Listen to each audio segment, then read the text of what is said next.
Hola a todos y bienvenidos a ThemeWorks, el podcast.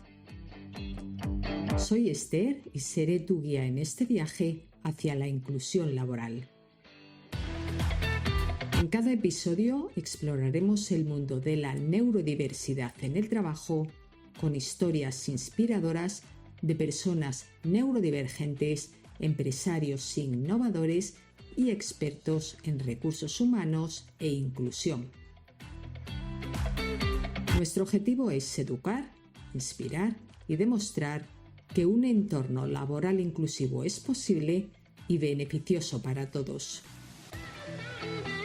Si te interesa la diversidad y quieres aprender a hacer tu lugar de trabajo más inclusivo, este es tu podcast. Gracias por unirte a nosotros. ¡Comencemos! Hola a todos y bienvenidos a este primer capítulo de nuestro podcast. Hoy iniciamos este viaje con una invitada muy especial. No solo es una increíble profesional con una amplia experiencia, sino que también es la mente creativa detrás de este podcast. Y gracias a ella, hoy cobra vida. Me complace presentaros a Alberta, conocida en Twitter como Alberta in Wonderland 47. Alberta ha tenido una carrera diversa y multifacética, con experiencias que abarcan desde trabajos en festivales de cine y como camarera hasta roles en televisión y en oficinas. Su viaje laboral es un testimonio de adaptabilidad, resiliencia y crecimiento personal. Lo que hace que esta entrevista sea aún más especial es que Alberta ha descubierto recientemente que es neurodivergente y ha querido compartir su historia para inspirar y ayudar a otros. Así que, sin más preámbulos, Alberta, es un honor tenerte aquí. Gracias por tu inspiración y por ser nuestra primera invitada. Bienvenida. Bien hallada, Esther, muchas gracias. Estoy muy emocionada de que me hayas invitado a participar en este proyecto y si con mi experiencia desde la perspectiva de mis nuevas neurodivergencias descubiertas puedo ayudar a los demás, para mí es siempre un placer. Gracias. Seguro que resultarán de gran ayuda. Muchas gracias. Bueno, Alberta, para empezar, me gustaría que nos hablaras un poquito sobre ti y sobre cómo fueron tus primeros pasos en el mundo laboral. Pues mis primeros pasos en el mundo laboral hablan bastante de mí y de mis neurodivergencias, ya que fui un claro caso de fracaso escolar por falta de un diagnóstico correcto, pese a que la dislexia y la lateralidad cruzada me las detectaron más o menos a los 4 años. Pero en aquella época, que yo soy del 76, las adaptaciones eran muy superficiales y con mi capacidad de adaptación, compensación y masking conseguí encajar en un perfil medio-bajo durante unos años. Ahí ya se olvidaron de mis dificultades.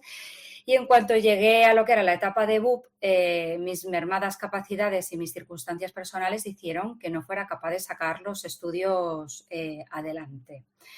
Pero como era una joven muy activa y ganar algo de dinero para mis gastos siempre me pareció una buena idea, y sobre todo porque mis primeros trabajos iban a estar relacionados con el mundo de la televisión, que es prima hermana de uno de mis intereses más importantes, que era el cine, que junto con la música y la medicina fueron mis primeros, yo creo que hiperfocos.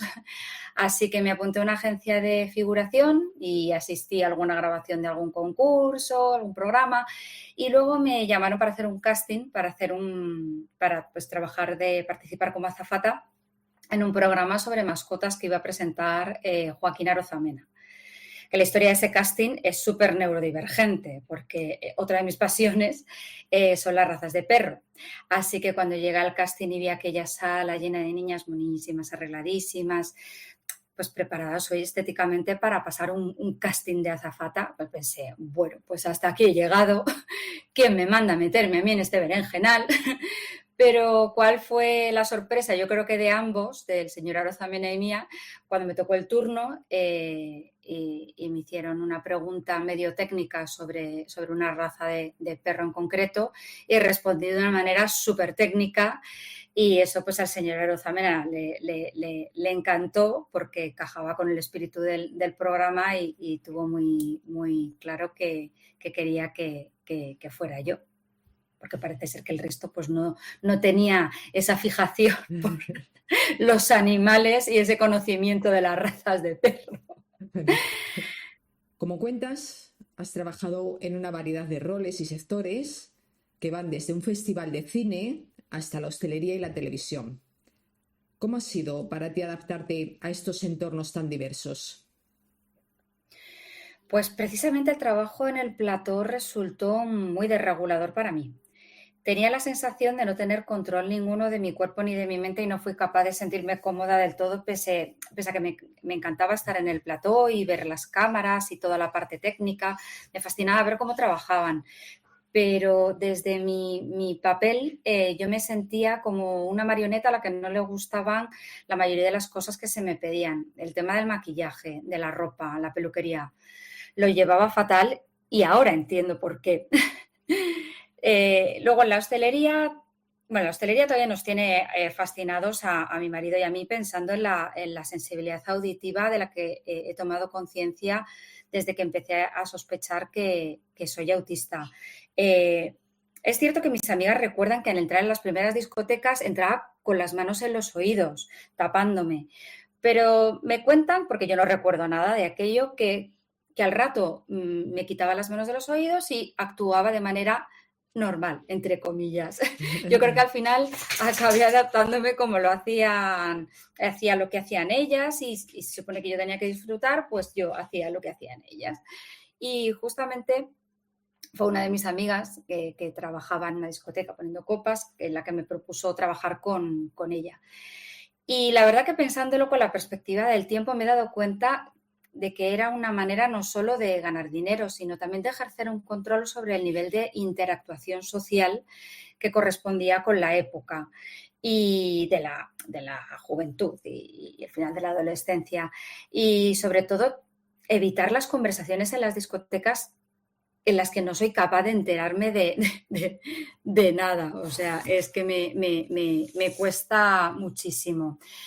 En el ambiente más empresarial y de oficina, ahí la sensación que me ha acompañado siempre respecto al trabajo es de disonancia entre creer que entendía lo que me pedían y cómo yo lo hacía. Al final el resultado era el solicitado, pero a la gente parecía importarle muchísimo cómo yo lo hacía, que nunca era como ellos me decían que lo hiciera. Y al final siempre tenía la sensación de nadar contracorriente. En lo social me las apañaba para caer bien, pero normalmente no me enteraba de nada en las conversaciones sociales y bueno, pues al final me metí en un bucle de integrar en mi cabeza los temas de conversación de la gente, que para mí muchos pues carecían de interés y tenía que hacer grandes esfuerzos para ello, cosa que lleva a un coste de inseguridad y culpabilidad por no sentirme como los demás y necesitar sentir que tenía que necesitar las mismas cosas que ellos y ir a la contra de mis propias necesidades. Y cuando cambié al entorno de la tienda, pues para mí fue en parte un soplo de aire fresco. Yo creo que al ser un trabajo dinámico, a mi TDAH le hacía muy bien. De hecho, hay una anécdota sobre eso, porque en la última oficina en la que trabajé, que era un edificio muy grande de una multinacional, todo el mundo me preguntaba que por qué correteaba, porque iba de un despacho a otro ahí como un ratoncito tiqui, tiqui, tiqui, no corriendo, pero sí caminando muy rápido.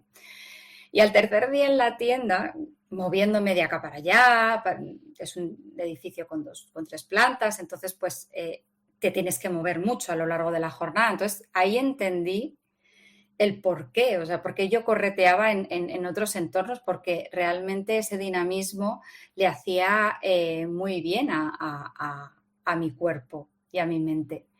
Pero lo que no sabía ni me podía imaginar es lo desregulador que puede resultar para mí estar en un ambiente tan ruidoso como es una tienda en pleno centro de Madrid. Intentar comprender y entender lo que pide el cliente entre muchas conversaciones a la vez, teléfonos sonando continuamente, el hilo musical, interrupciones continuas. Es para mí mucho más que un desafío. Y adaptarme, no es que me adaptase, lo que pasó es que pasé a tener lo que yo llamaba crisis, que es como, o sea, lo que ahora sé que son meltdown, Claro. casi continuas en casa contra mi marido y contra mis hijos, sobre todo. Los pobres han pagado el pato de lo que ha supuesto ser autista y TDAH sin diagnóstico todo este tiempo y trabajar en un ambiente que me desregula tanto a nivel sensorial, sobre todo. Bien, y bueno, antes dije que habías trabajado en un festival de cine, lo que no dije es que ese festival era de tu padre. Y en, Sí, lo organizaba él. y en ese festival trabajaste en varios departamentos, desde producción hasta comunicación. Uh-huh. ¿Cuál de estos roles disfrutaste más y por qué? Pues yo creo que en general un poco en todos, porque como lo que comentaba antes, por lo dinámico y variado del puesto, había una estructura en la parte de logística y producción que es imprescindible. Controlar, por ejemplo, el flujo de las latas de las películas que pasaban por el festival, que es un material súper delicado y valioso, requiere mucho control y disciplina, y aún así pasaban cosas que estaban fuera de nuestro alcance. Y por otro lado, toda la parte de relaciones públicas, comunicación, prensa, requería una creatividad que a mí me proporcionaba mucha satisfacción. En general, a ver, un ambiente de oficina al que más o menos se puede controlar el flujo y el contexto de las interactuaciones con adaptaciones súper sencillas y con tareas que también sean estructuradas pero dinámicas, yo creo que ese es un poco lo que me ha permitido sentirme más cómoda en los trabajos para poder desarrollar mi trabajo de manera efectiva y eficiente. Son entornos que para mí resultan bastante agradables de vivir, de vivenciar, o como se pueda decir. Bueno, tengo que decir que Alberta, como buena autista, tiene un gran sentido de la justicia. Y esto ha hecho que en algunos de los trabajos por los que ha pasado solo durase un día. Sí. ¿Podrías contarnos un poco más qué fue lo que te llevó a tomar la decisión de dejar esos empleos tan rápidamente? Pues en los dos trabajos es cierto que era muy jovencita. En la época en la que hacía trabajos de figurante, justo después de trabajar en el programa de televisión, hubo una época en la que las cosas no estaban demasiado bien económicamente en casa. Entonces yo me sentía con capacidad de trabajar y como para aquella época pues yo ya había abandonado los estudios, me parecía que lo mínimo era aportar o por lo menos hacerme cargo de mis gastos. Así que toda valiente, yo entré a trabajar en una cadena de hamburgueserías y me largué antes de que acabara mi primera jornada porque la encargada decidió castigarme por desobedecer sus indicaciones al volver a meter en la parrilla una carne que se había caído al suelo.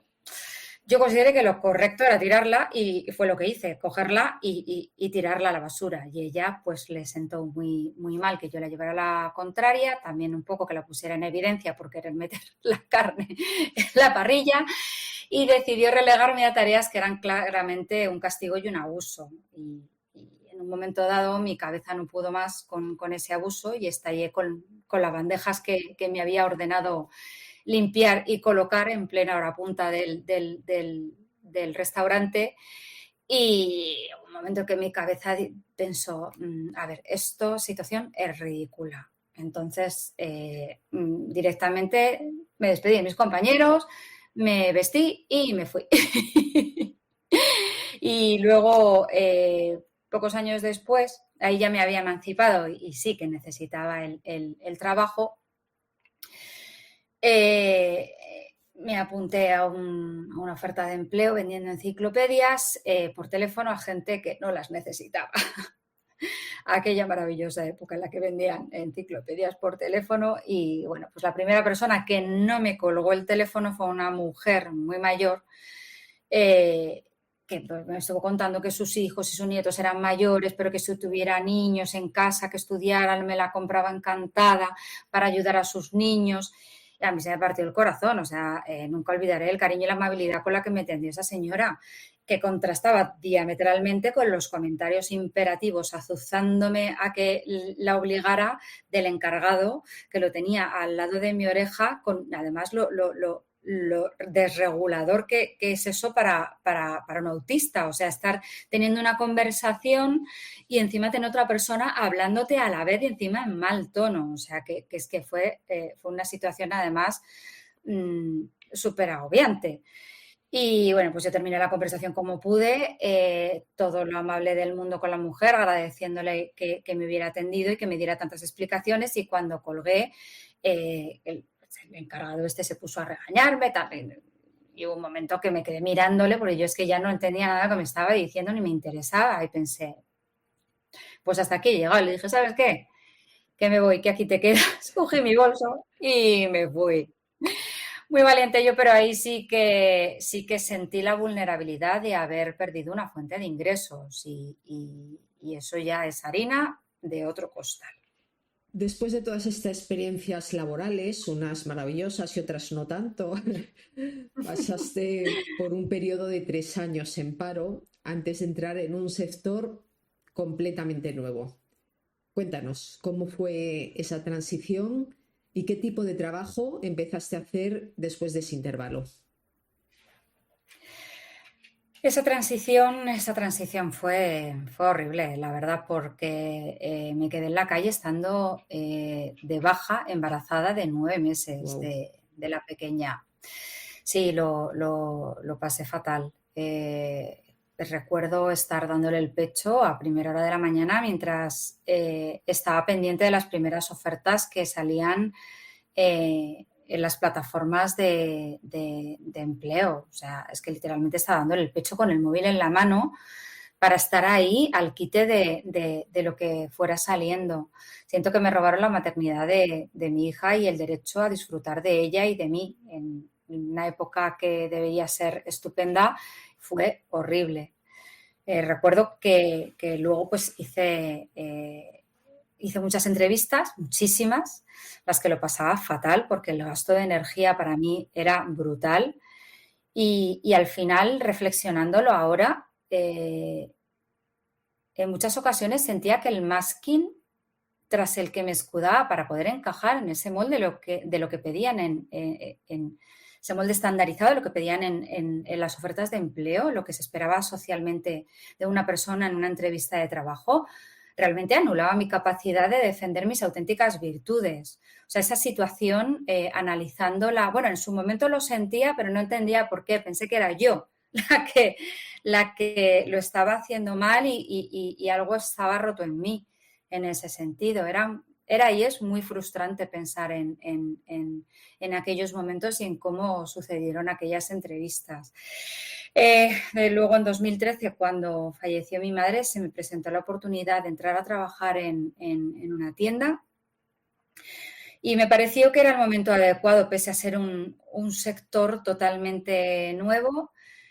Y realmente después de esos 3 años horribles necesitaba trabajar y necesitaba un cambio, así que lo recibí con mucha ilusión, pese a luego tuviera sus luces y sus sombras para mis neurodivergencias. Bien, y como dije al principio de la entrevista, en la presentación, comenté que recientemente habías descubierto que eres neurodivergente. ¿Cómo crees que ha influido este descubrimiento en tu percepción de tus experiencias laborales pasadas? Pues sigo en proceso de reevaluar mi vida en general y la laboral en particular. Empiezo a entender miles de cosas, pues por ejemplo, el sentir que iba a contracorriente, el no enterarme de nada de las indicaciones que me daban muchas veces, el no saber hacer las cosas como los demás me las pedían, el intentar explicarme las cosas 20.000 veces y algunas en concreto no entenderlas, los meltdown en casa, el que me cueste tanto la parte social, pues todavía estoy en ese punto en el que no termino de identificar o de poner en un solo lugar las cosas que puedo hacer de manera efectiva y eficaz y que no me hacen daño.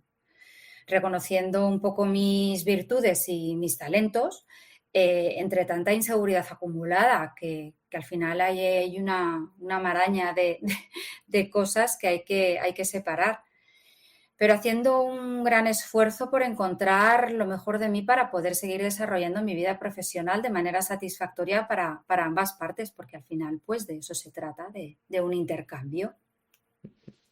Muy bien, y ahora que ya tienes tu diagnóstico, ¿de qué manera te has adaptado al trabajo? ¿Has encontrado estrategias, adaptaciones que te han ayudado a manejar mejor tu entorno laboral? Sí, la verdad que sí. Lo primero que fui consciente, como fue la sensibilidad auditiva, pues gracias a todos los consejos y toda la información compartida en redes sociales sobre este tema, pude hacerme con unos tapones que me ayudan a estar en la tienda sin tanto impacto. Eso ha sido una ayuda. En el departamento en el que estoy ahora puedo hacer algunas tareas más administrativas. Pero al final no deja de ser una tienda y cuando hay clientes esperando, pues lógicamente la política de la empresa es que todos atendamos. Es razonable, es una tienda. Y bueno, pues según empecé a tomar conciencia de que el contexto de la atención al cliente, tal y como se da allí, sumado a otros factores, es algo que me desregula bastante. Creo que mi cuerpo y mi mente se ha comportado de manera muy sabia y empecé a colapsar en el trabajo y no en casa. De hecho, estoy de baja desde hace casi 4 meses y ahora mismo, bueno, la verdad que me siento bastante más recuperada y con ganas de hacer cosas. Y bueno, he decidido pedir una serie de adaptaciones laborales de las cuales ahora mismo estoy a la espera de que me contesten.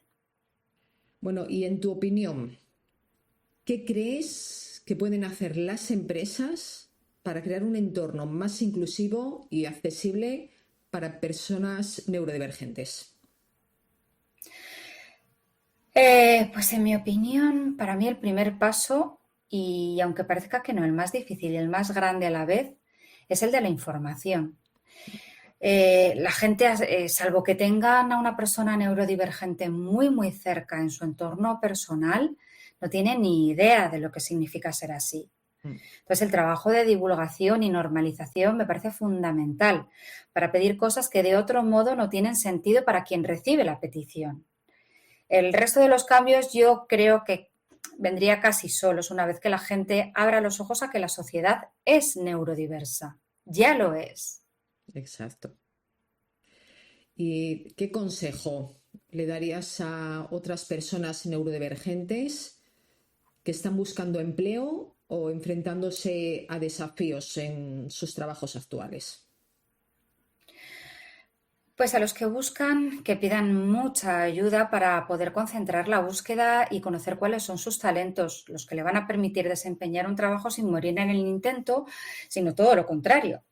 Que haya asociaciones profesionales, empresas y proyectos como Teamwork que les pueden ayudar en su camino, porque es un camino difícil, pero con ayuda siempre será mucho más fácil.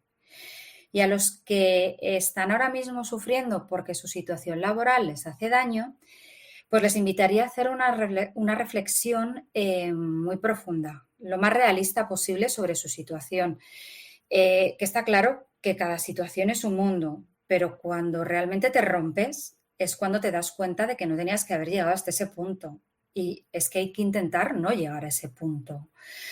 Así que si están sufriendo, que pidan ayuda también para poder reconducir su situación o bien hacia un cambio laboral o si no es posible, que por desgracia muchas veces no es posible, que busquen también ayuda para que el impacto negativo de ese trabajo sea amortiguado de todas las maneras posibles. Consejos muy buenos y muy importantes a tener en cuenta. Y Alberta, vamos a mirar hacia el futuro ya en esta última pregunta. ¿Te has planteado nuevas metas profesionales? La verdad es que ahora mismo estoy en un punto en el que, como realmente no sé muy bien qué va a pasar con mi trabajo, pues estoy a la espera de que me contesten sobre las adaptaciones que he solicitado. Pero a ver, siendo realistas, una de las posibilidades es que no puedan, no sepan cómo brindarme esas adaptaciones. Así que, bueno, pues que el tener que cambiar de trabajo es una posibilidad a medio o largo plazo, no sé. En ese aspecto estoy reciclándome un poco en temas de ofimática, que de una manera o de otra siempre me va a venir muy bien. Y aunque no quiera aventurarme, pues si tuviera que cambiar de trabajo, me encantaría hacerlo en algo en la línea del festival. Alberta, muchas gracias por compartir tu historia con nosotros. Ha sido un placer escucharte y aprender de tu experiencia. ¿Hay algo más que te gustaría agregar antes de finalizar? Pues me gustaría aprovechar para darte las gracias por la oportunidad de participar en este momento tan especial de tu proyecto, que considero que es tan importante y necesario, que es un lujo para mí que hayas querido contar conmigo hoy. Porque creo que tanto tú como el mundo nos merecemos la oportunidad de que todo cambie, y proyectos como Teamworth invitan a pensar en un futuro mejor, y para nosotros ahora y para los que vienen detrás, Exacto. para todos. Muy bien, pues muchas gracias por haber estado aquí. Muchas gracias a todos los que nos escucháis por haber llegado también hasta este punto, y os esperamos en el siguiente capítulo de TeamWorks, el podcast.